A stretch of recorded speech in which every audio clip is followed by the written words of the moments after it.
Continuamos con el Evangelio de Marcos, capítulo 4, a partir del verso 30.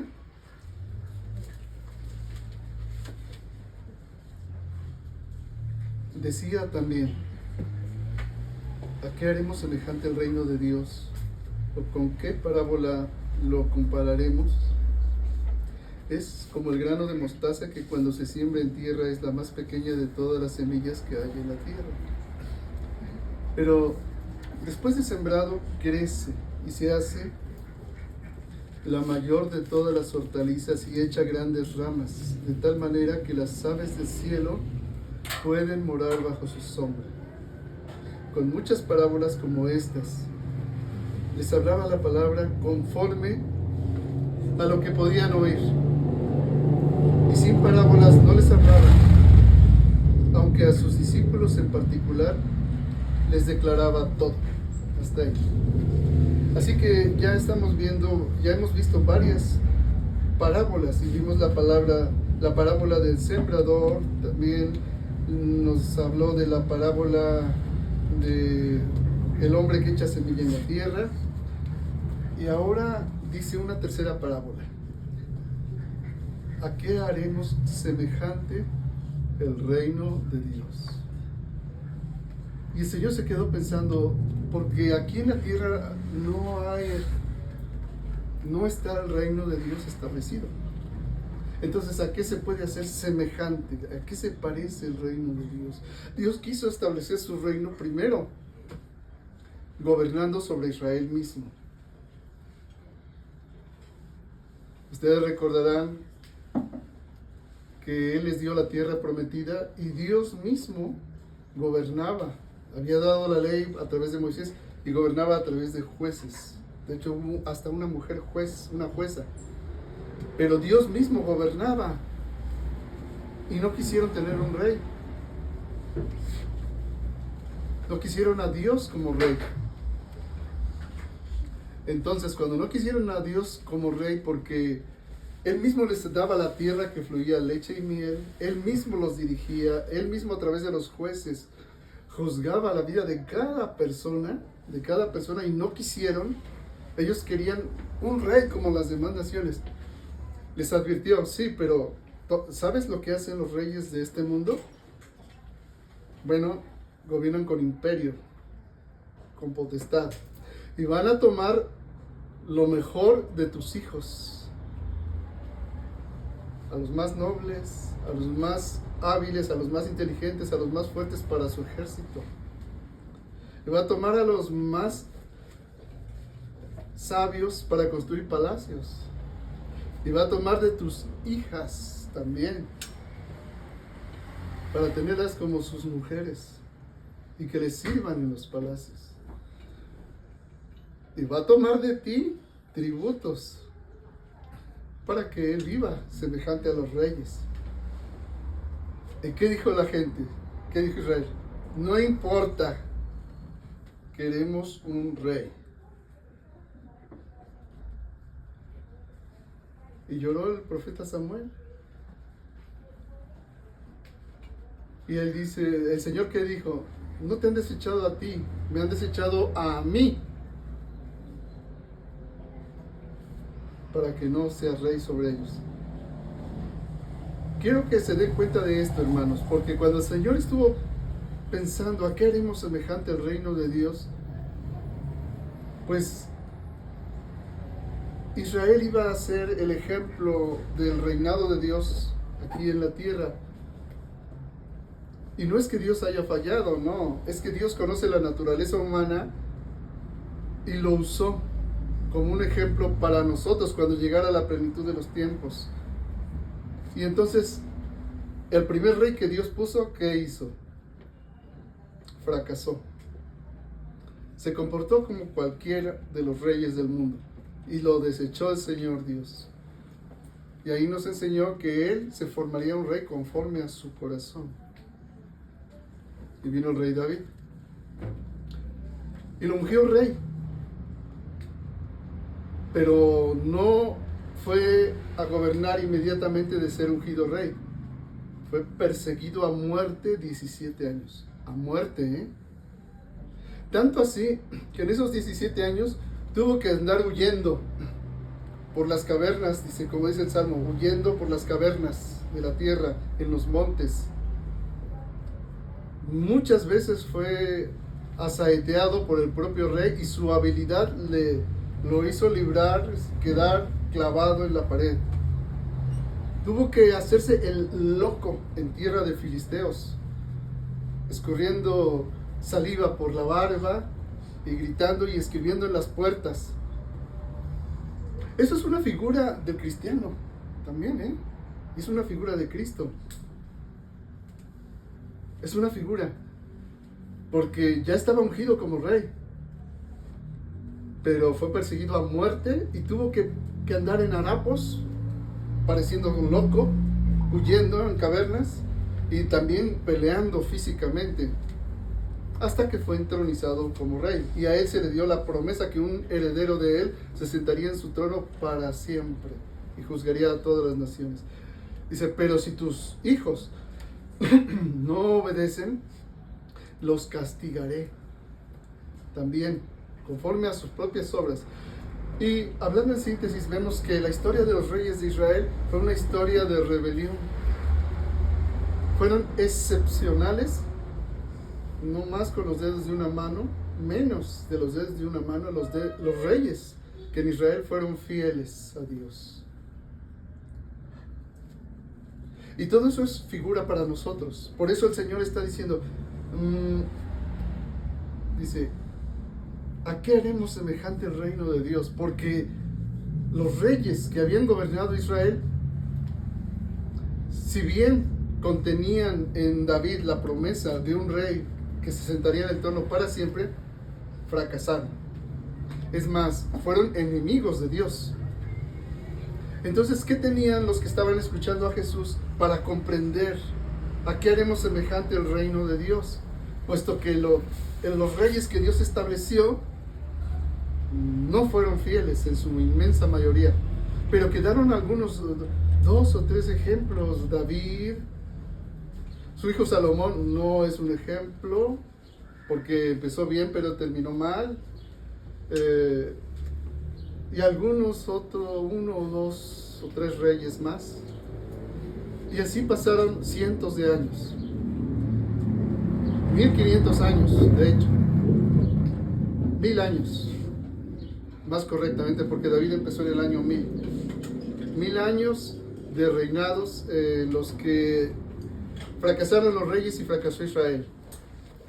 Cuando fracasó también el pueblo de Israel, fue deportado a Babilonia, 70 años,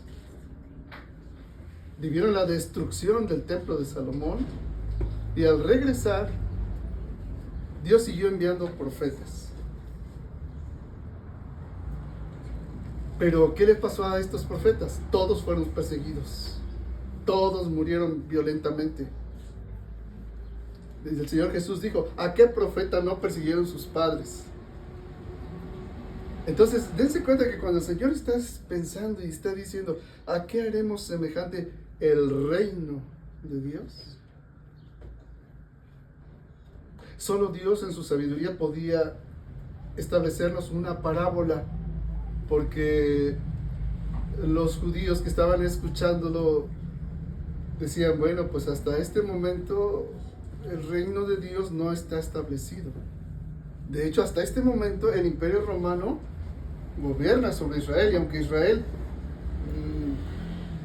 no es esclavo del todo, es un tributario de Roma, el que está gobernando en este momento ni siquiera es hebreo.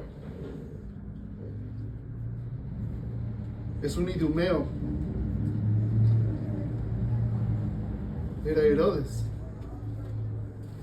Y aquí confluyen tantas profecías, pero que no me puedo meter en ellas porque entonces nos perderíamos de la parábola. Voy a centrarme nada más en la parábola.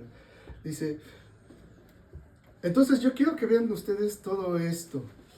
Viendo al Señor Jesús que fracasaron los reyes, aunque se dio la promesa dada a Abraham, confirmada en David, y que vendría un rey que se sentaría para siempre en el trono de David y su reino no tendría fin. De hecho, el reinado de Israel fue una constante rebelión a Dios, junto con el pueblo. Tan es así que el profeta Elías dijo: a tus profetas han dado muerte y solo yo he quedado. Piensen que el profeta Elías fue como una semilla de mostaza. En medio de millones de personas, solo quedó una. Eran tan pocos que dijo: solo yo he quedado. Pero le dijo el Señor: me he reservado 7,000 hombres que no han doblado su rodilla ante Baal, ante el Señor. Eso significa Baal. Pero Elías se sentía solo. Imagínate, entre millones de personas, y estás tú solo, fiel a Dios. Es como una semilla de mostaza. Dice que es la más pequeña de todas las semillas que hay en la tierra. Imagínate en todo el territorio de Israel y solo estaba Elías por acá, otro por allá, otro en el norte, otro en el sur. Y entre millones de personas solo había 7,000. Nada más. Vamos entendiendo a qué se refiere el Señor. Es como una grano de semilla de mostaza que se siembra en la tierra y que es la más pequeña de todas las semillas que hay en la tierra. Bueno, en la tierra de Israel sabemos que hay semillas más pequeñas. Bueno, eso lo sabemos ahora, 2000 años después.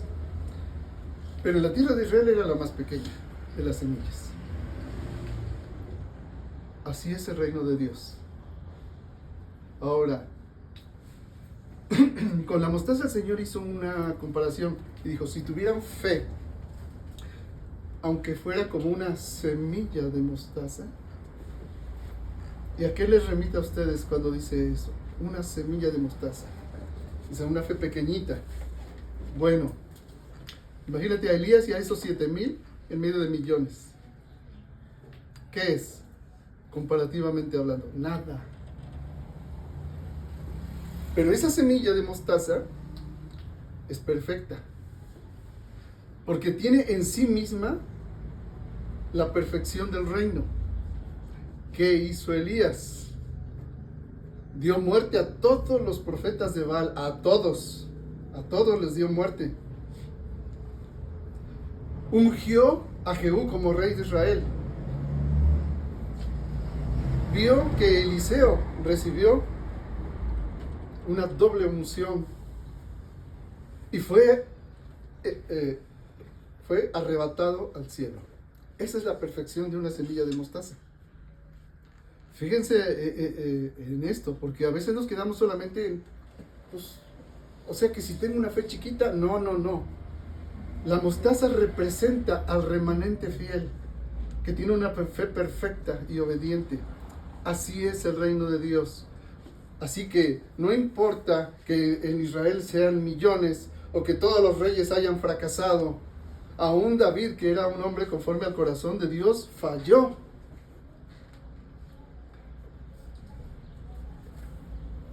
Pero logró enderezar su vida de tal manera que tuvo una fe que obedeció, una fe perfecta, una fe que obedece. Esa es la semilla de mostaza. Eso es lo que significa el reino de Dios. Es la más pequeña de todas las semillas que hay en la tierra. ¿Cómo se ha sembrado el evangelio aquí, en esta ciudad y entre ustedes? ¿Cuántos somos respecto de todos los que habitan aquí? Nada. Muy poco. Pero eso no importa. No importa. Porque lo que importa es que la semilla, aunque sea la más pequeña de las congregaciones, aunque solo hubiesen 2 reunidos en el nombre de Jesús, si esa semilla de mostaza es verdaderamente mostaza, tiene en sí misma la perfección del reino de Dios, de tal manera, dice, que después que es sembrado, crece y se hace la mayor de todas las hortalizas, y echa grandes ramas de tal manera que las aves del cielo pueden morar bajo su sombra. Se hace árbol, de tal manera que la creación de Dios busca refugio en donde hay una fe perfecta, una fe que obedece. Esa es la semilla de mostaza. ¿Alguna vez te has sentido desalentado como hijo de Dios, como cristiano?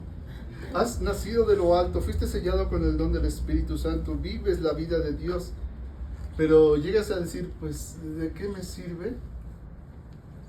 ¿Para qué persevero? ¿Dónde está el fruto de lo que he sembrado en otros? ¿Dónde está el fruto de lo que he sembrado en mis hijos?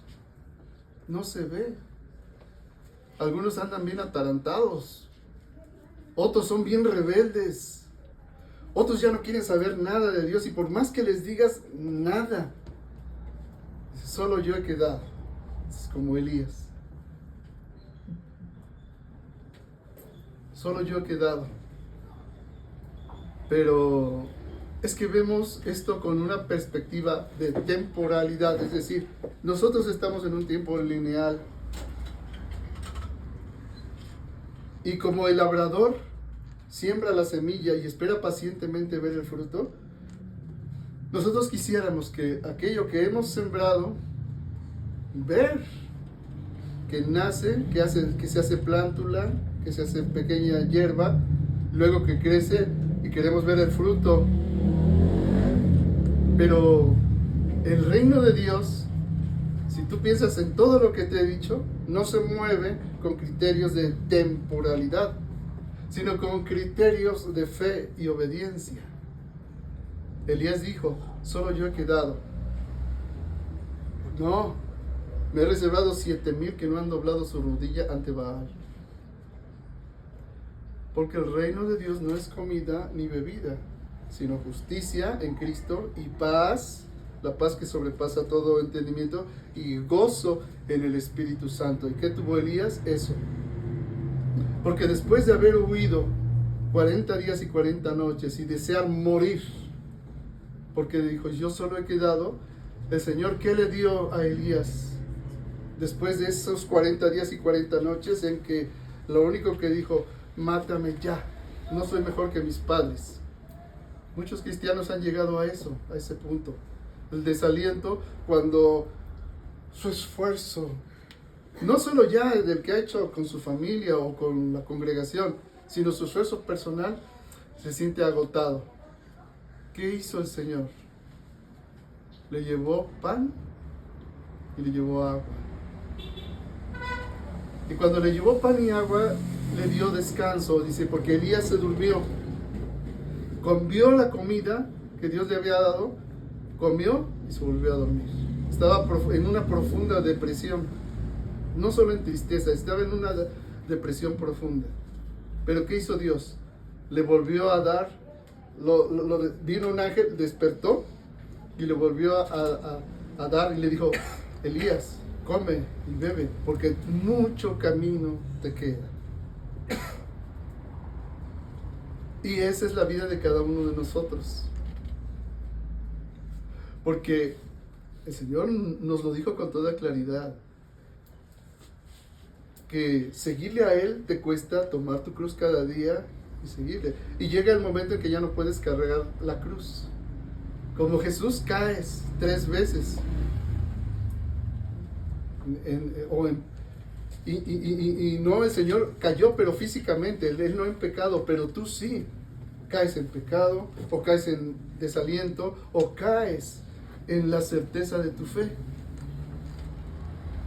Pero aquí viene el por qué seguimos a Dios.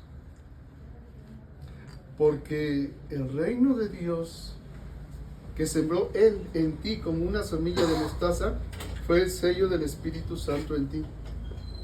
Y así como Elías le dio pan y agua después de esa profunda decepción, Dios viene a ti y te da su presencia. Y te da al Consolador y te da el don del Espíritu Santo. Y en la iglesia de Dios, donde está Dios moviéndose en medio de su pueblo, el Señor te consuela y vuelve a renovar tu fe. Y te da la paz que sobrepasa todo entendimiento. Pero algunos, a pesar de recibirla, siguen todavía cansados y se vuelven a dormir igual que Elías. Pero viene el ángel del Señor y te dice, Elías, despierta, levántate, come y bebe, porque largo camino te queda. Es decir, el reino de Dios se establece no con espadas, no con ejércitos, no con medios humanos, no esperando lo que tú quieres ver. El reino de Dios se establece con una fe que obedece como Elías y establece a Jehú como rey, Eliseo con una doble porción del Espíritu Santo, y luego Elías es arrebatado al cielo. Eso es una figura para cada uno de nosotros, para que entendamos esto del grano de mostaza.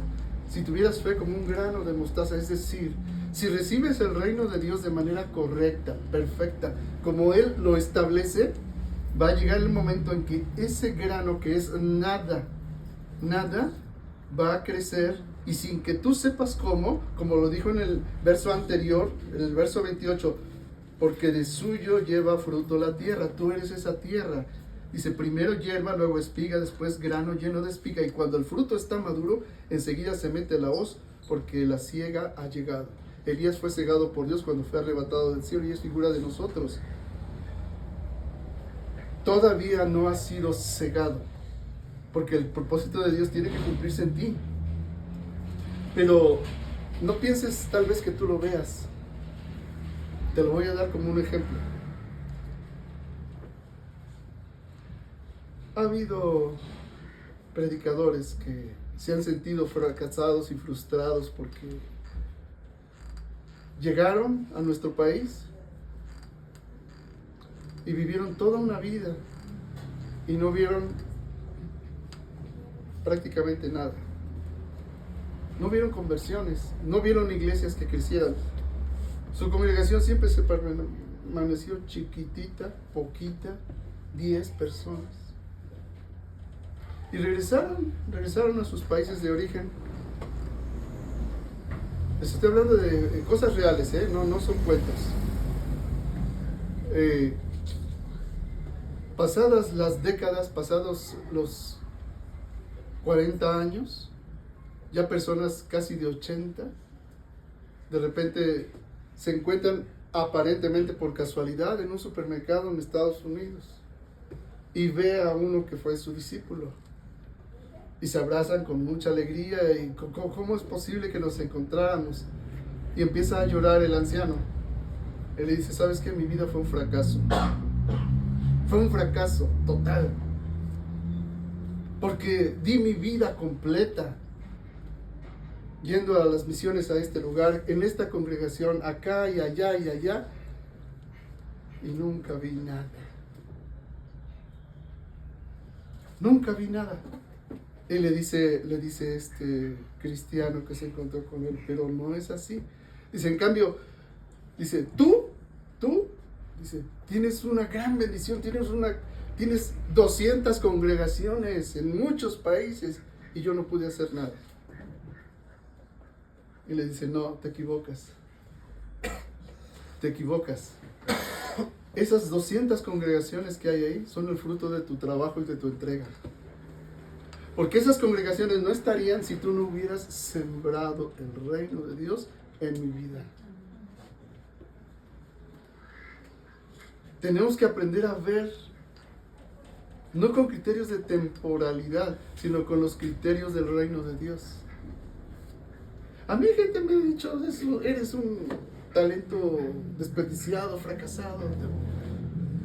Es que ven con criterios de temporalidad, ni siquiera con criterios de temporalidad, ven con criterios puramente carnales, humanos, según la Biblia.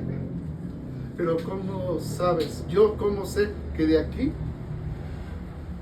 van a salir pastores, maestros, evangelistas, congregaciones? Porque sin que sepas cómo, de suyo la tierra lleva fruto.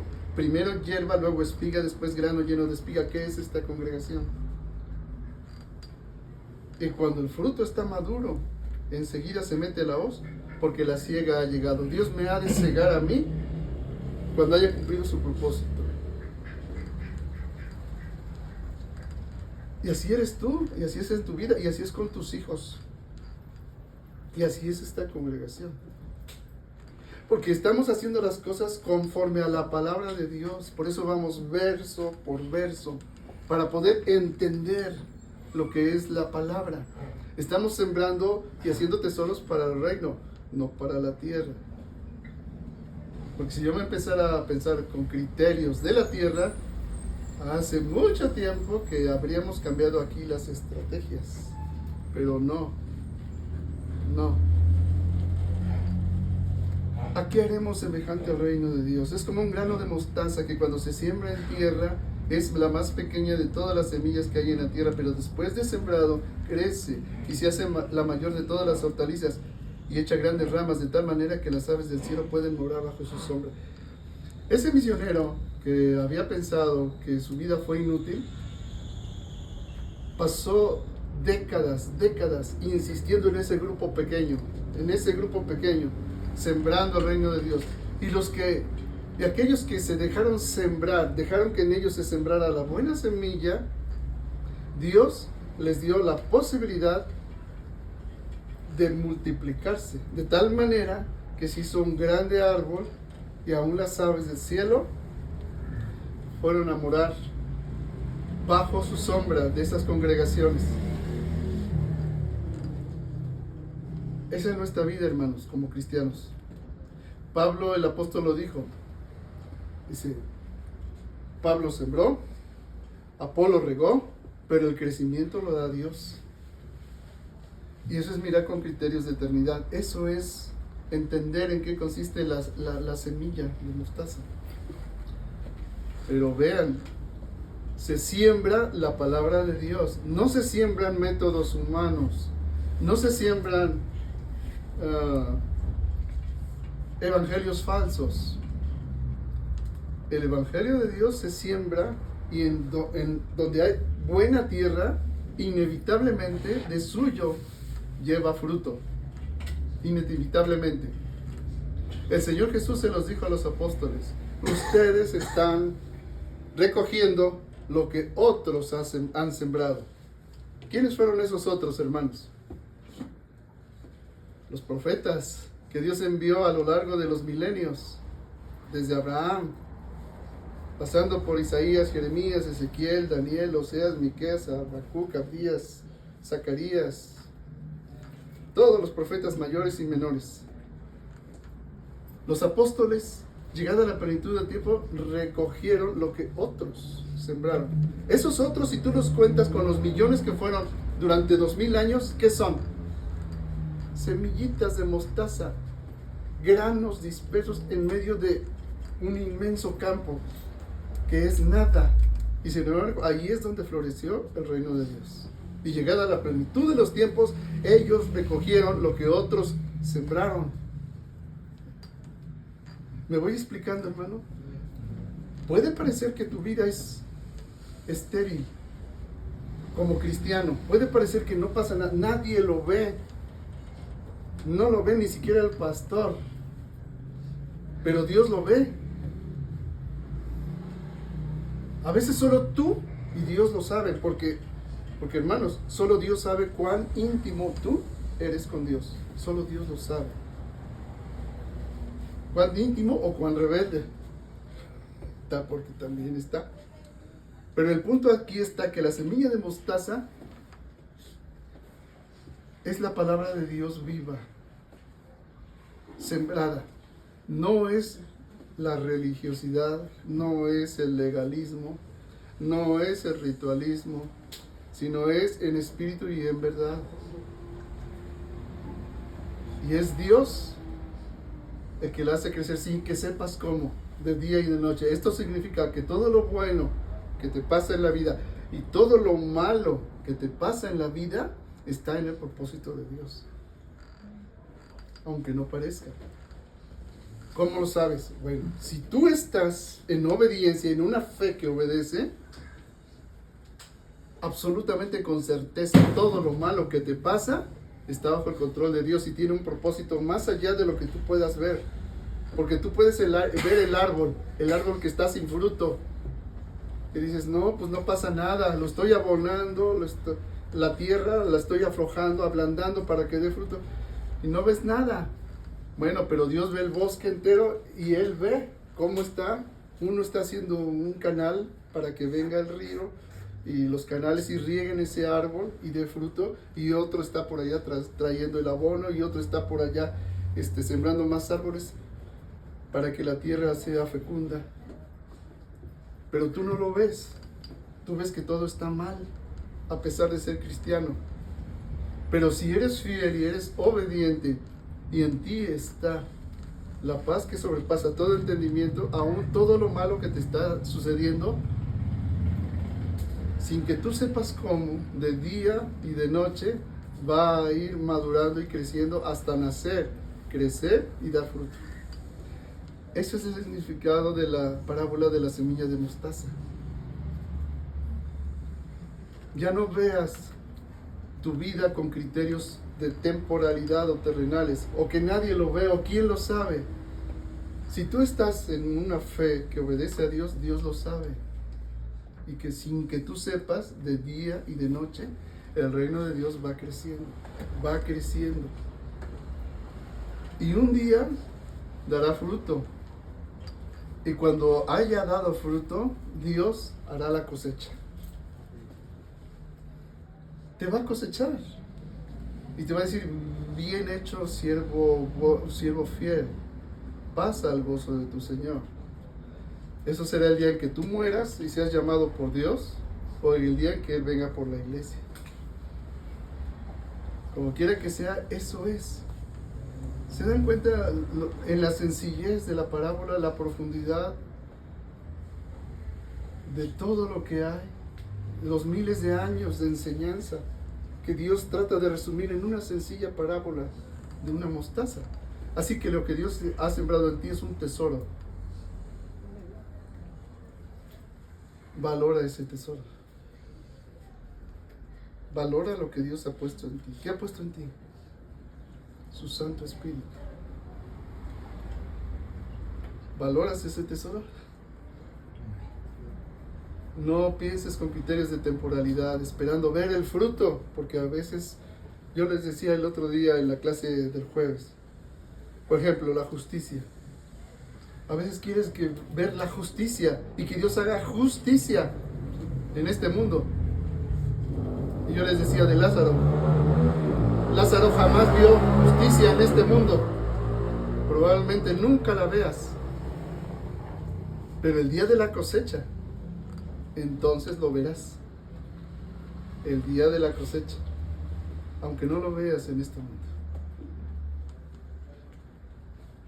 Pues espero que te haya hablado la palabra de Dios hoy, hermano. Que te haya edificado, que te haya levantado en ese amor y entrega y obediencia a la fe que has recibido. Amén. Amén. Pues esta es la reflexión de hoy.